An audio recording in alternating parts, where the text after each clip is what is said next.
جا رہا ہے کہ عقیدہ اہل سنت میں معصومین کون کون سی شخصیات ہیں اور اہل بیت کرام کی طرف خطا کی نسبت کر سکتے ہیں یا نہیں. بھئی گزارش یہ ہے کہ حضرات انبیاء کرام علیہ السلام کی مقدس ذاتیں بنی نوع انسان میں سے وہ معصوم عن الخطا ہستی ہیں. اللہ تعالیٰ نے طبعی خلقی طور پر عصمت کا جوہر جو ہے وہ میں جلوہ گر فرمایا ہوا ہے. اور باقی ملائکہ کرام علیہ السلام جو معصوم ہیں. تو ہم جمہور علیہ السلام اہل سنت و جماعت کتاب و سنت کی روشنی میں اصول ہائے شرع شریف کی روشنی میں ان دو ہی مبارک بارگاہ حضرات انبیاء کرام علیہ السلام حضرات ملائکہ کرام علیہ السلام ان ہستیوں کو معصوم مانتے ہیں. اور یہ چیز جو کہ اللہ کریم نے ہمیں ارشاد فرمائی ہے حدیث قدسی ہے بخاری شریف دوسری جلد صفحہ 962-63 کتاب الرقاق کے باب التواضع میں حضور سیدنا ابو ہریرہ رضی اللہ عنہ سے مروی آپ فرماتے ہیں میرے آقا کریم علیہ السلام نے فرمایا ان اللہ یقول اللہ پاک ارشاد فرماتا ہے. اور اس میں آپ پڑھیں گے ہاں جی فَإِذَا أَحْبَبْتُهُ كُنْتُ سَمْعَهُ الَّذِي يَسْمَعُ بِهِ کہ اعضائے بدن بندے کے رہتے ہیں لیکن اللہ کی صفات کے انوار اس میں ٹھیک ہے جی.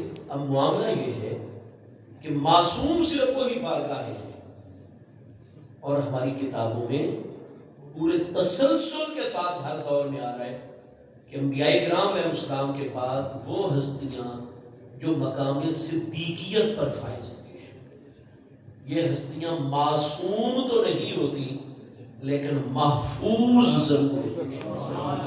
ان میں خلقی طور پر تو اللہ تعالیٰ نے وہ جوہر پیدا نہیں فرمایا جو انبیاء کرام علیہ السلام یا ملائکہ کرام علیہ السلام نے رکھا ہوا ہے. لیکن یہ ہستیاں جیسے جیسے مقام قرب کی طرف جاتی ہیں تو ایک مقام محبوبیت کا درجہ ایسا ہے کہ جب اس درجے پر کوئی بھی مومن مرد کوئی بھی مومنہ عورت بنی نوع انسان میں سے فائز ہو جائیں تو پھر آج کل کوئی مانے نہ مانے مقام محفوظیت کو قرآن تو بار بار اور حدیث تو بار بار اس کی تلقین فرماتے ہیں. جب اللہ پاک نے شیطان ابلیس کو فرمایا فخر نکل جا میری بارگاہ سے تو قیامت تک دھتکارا ہوا ہے.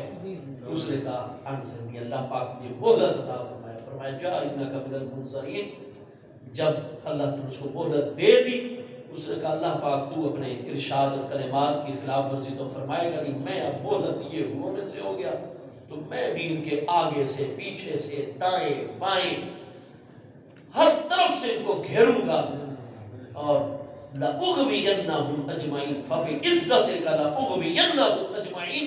مجھے بھی تجھے اللہ کی عزت کی قسم ہے ان ساری کی ساری اولاد آدم کو میں ضرور بالضرور اغوا کروں گا گمراہ کروں گا. آگے کیا کہا الا عبادک منہم المخلصین لیکن وہ تیرے بندے جو مقام اخلاص پر ہیں میں شیطان جتنی کوشش کر لوں ان کو اغوا نہیں کر سکتا. یہ تو قرآن فرما رہا ہے.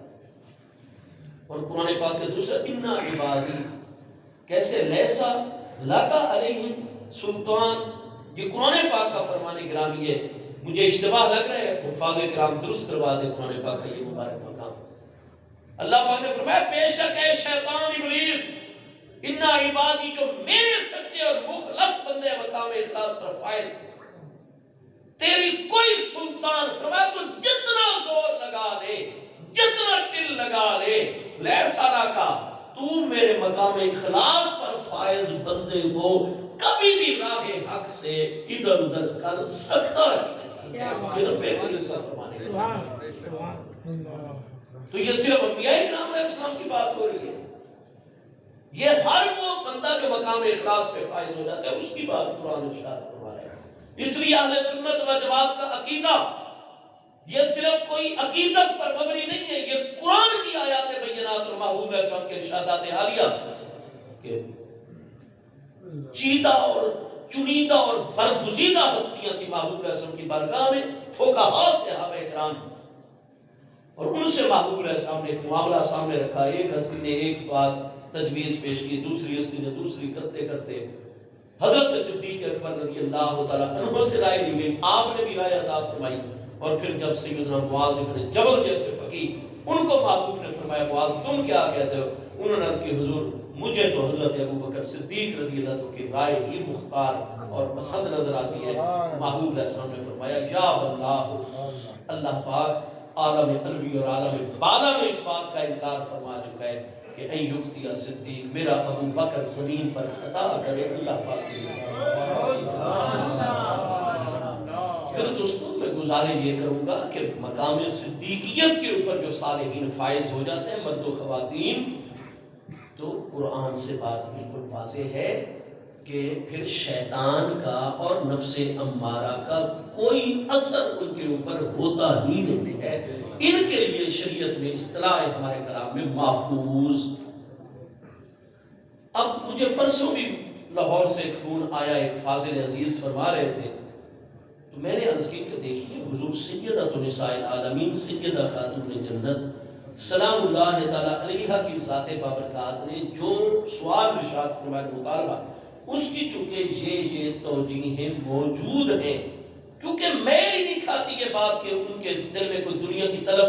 وہ تو حضرات امہات المومنین نے جب یومیہ خرچے کا مطالبہ کیا، اللہ نے آیت تطہیر، وہ پورا رکوع نازل فرمایا، اسی میں آیت تطہیر ہے، اور محبوب علیہ السلام کریم چاروں ہستیوں پر چادر مبارک ڈال کر، بخاری مسلم کی شرط پر حدیث صحیح ہے کہ محبوب کریم علیہ السلام نے فرمایا اللہم ہؤلاء اہل بیتی و عامتی، اللہ پاک میری نسبت کی وجہ سے آج تو نے کرم فرمایا میری تمام کی تمام ازواج مطہرات رضی اللہ تعالیٰ عنہ اجمعین کو تطہیر کا مقام عطا فرما کے ہر رجس دنیا کی ہر طلب اور خواہش ان سے ہمیشہ کے لیے دور فرما دی، ان کے باطن کو اس طرح پاک فرما دیا جیسے پاک فرمانے کا حق بنتا ہے۔ ہؤلاء اہل بیتی، اللہ پاک یہ چار ہستیاں بھی میرے اہل بیت اطہار ہیں، وحامتی، اور باقی تمام اہل بیت اطہار کے مقابلے میں سب سے زیادہ محبوب اور مخصوص ہیں۔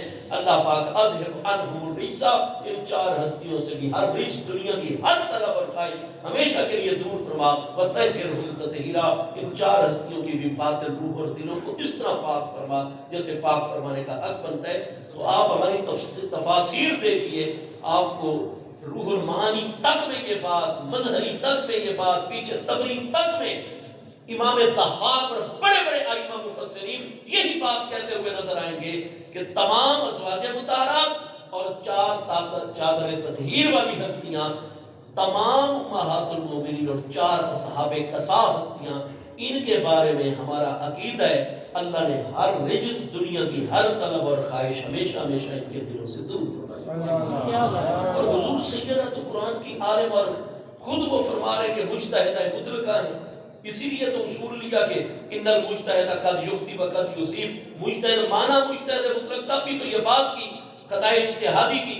میں گزارش یہ کروں گا وہ مجتہدہ مطلقہ ہستی جانتی نہیں کہ قرآن پاک میں کہ یومیہ خرچے کا مطالبہ ہوا تو اللہ پاک نے 21ویں پارے سورہ احزاب آیت نمبر 30 نازل فرما دی، یا ایھا النبی کل ازواجک ان کنتن تردن الحیاۃ الدنیا وزینتها فتعالین امتعکن واسرحکن سراحا جمیلا۔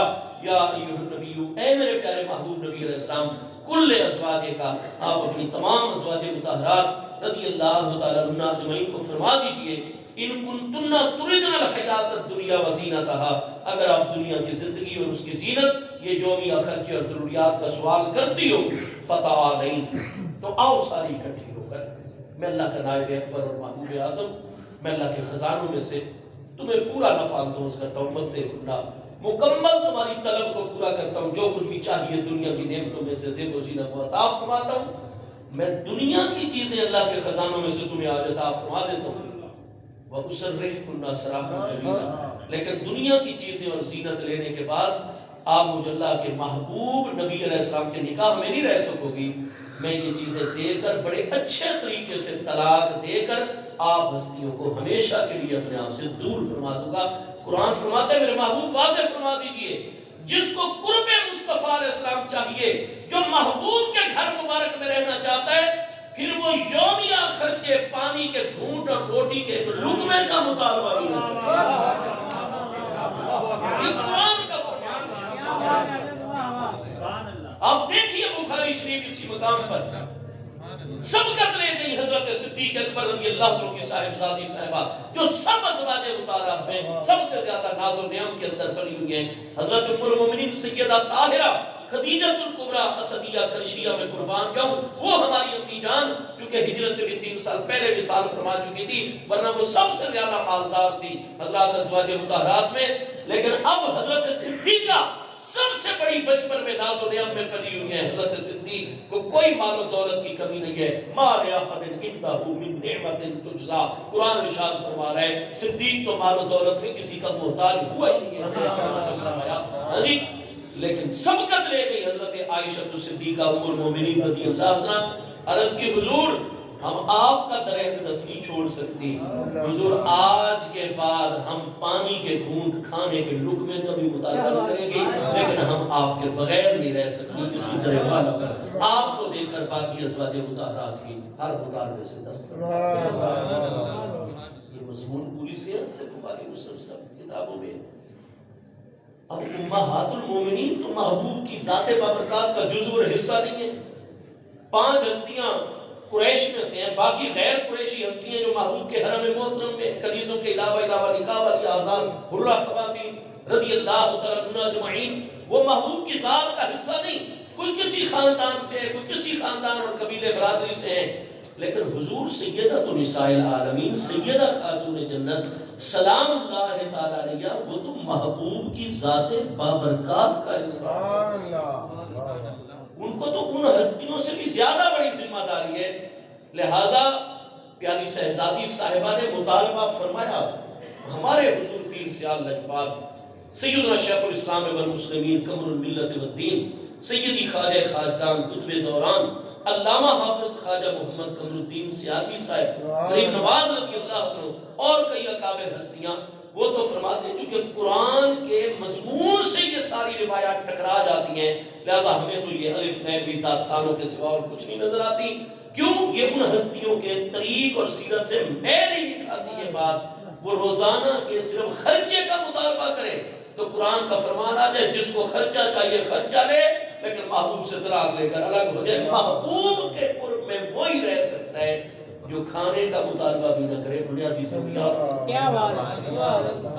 حضرات امہات المومنین نے کوئی تعیشات زندگی کا مطالبہ نہیں فرمایا تھا، کوئی سہولیات زندگی کا مطالبہ نہیں فرمایا تھا، بنیادی ترین ضروریات زندگی کا مطالبہ فرمایا. یہ فرمان آ گیا.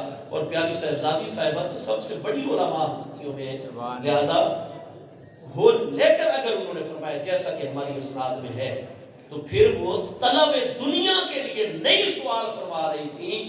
دراصل وہ قریب ہستی جو صدیقیت کے مقام پر فائز ہے، مقام سر کے اوپر فائز ہے، وہ اپنے فراست ایمانی اور اپنے مقام کے حوالے سے دیکھ رہی تھی کہ ابھی 1 صدی بھی بمشکل گزرے گی کہ ایسے بد باطن مجوسیوں کا ایلیمنٹ، یہودیوں کا ایلیمنٹ اور فلاں دشمنان اسلام کا ایلیمنٹ کلمہ پڑھ کے آ جائے گا اور اسلام میں فتنے مچائے گا اور مجھ سیدہ کا نام لے کر اور مجھ سے تولہ اور محبت کا اظہار کر کے میرے نانا جان حضرت صدیق کی خلافت کا انکار کرے گا. اور میرے پاس زیادہ ٹائم نہیں. محبوب نے فرمایا کنتی اول من یلحق بی من اہل بیتی، میرے پاس زندگی دن باقی تھوڑے ہیں اور حضرت ابوبکر بھی بڑے مصروف ہیں، فطروں کا مقابلہ کر رہے ہیں اور میں نے چند مہینوں بعد وصال فرما جانا ہے. لہٰذا میں خود ہی اپنے نانا جان سے رابطہ کروں، اپنے دادا جان حضرت عباس حضور مولا کائنات اور خود بھی، اور یہ رابطہ کر کے میں جب یہ مطالبہ حضرت صدیق کے سامنے رکھوں گی تو قیامت تک آنے والا ہر وکیل، ہر جج، ہر قاضی، ہر عالم فاضل پڑھ کا سمجھ جائے گا کہ اگر میں حضرت صدیق کی خلافت کو برحق نہ مانتی ہوتی تو میں یہ مطالبہ مالی